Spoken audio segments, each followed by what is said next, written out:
Kejriwal jail में जाएंगे, फिर से खरीद फरोख्त होगी और क्या होगी, सरकार बदल जाएगी। जब केजरीवाल जी आएंगे वो बरी हो जाएंगे और उसके बाद बोलेंगे कोर्ट जो करता है वो करने दो। ये राजनीतिक प्रतिशोध का जो षड्यंत्र है ना, उसका हिस्सा है अरविंद केजरीवाल को जेल में भेजना।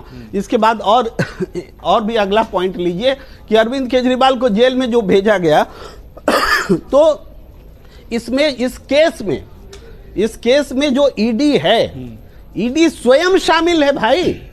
इलेक्टोरल बॉन्ड से जिस व्यक्ति को ने जेल गया, बेल पाया और बेल पाया, उसने बीजेपी को चंदा दिया और यही ईडी उस बेल का विरोध नहीं करती है। पीएमएलए एक्ट लगा हुआ है, पीएमएलए एक्ट लगा हो, पीएमएलए लगा हो और ईडी विरोध न करे बेल का, ऐसा देश में इसके अलावा कोई उदाहरण नहीं था।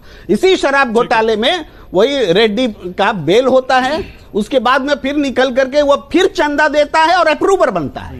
यानी ईडी और बीजेपी दोनों शामिल है और यहां सिर्फ पैसों का लेन देन नहीं है, यहां साथ में ये भी है कि भाई पैसा तो दो ही, तुम चंदा तो दो ही, साथ साथ मनीष सिसोदिया का भी नाम लो, अरविंद केजरीवाल का भी नाम लो, ये चीजें हैं।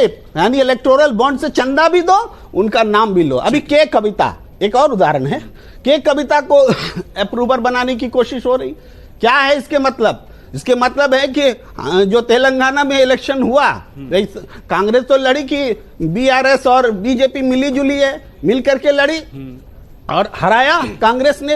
अब लोकसभा चुनाव आ गया, लोकसभा चुनाव में अब इनके बीच में डील हुई, संभवतः डील हुई, क्योंकि जो के कविता है, अब के कविता अप्रूवर हो जाएंगी। ठीक है, के कविता अब नाम लेंगे अरविंद केजरीवाल का, बने इसके बीच में इनका पॉलिटिकल अलायंस होगा और इस तरीके से पूरा मामला विपक्ष को चुनाव से दूर करने, बदनाम करने और एक प्रोपेगेंडा खड़ा करने के लिए है कि विपक्ष चोर है और इसके अलावा कुछ नहीं है। अगर आप ये वीडियो YouTube पर देख रहे हैं तो हमारे चैनल को सब्सक्राइब करें और बेल आइकन को दबाना ना भूलें। अगर आप Facebook पर ये वीडियो देख रहे हैं तो हमारे पेज को लाइक करें।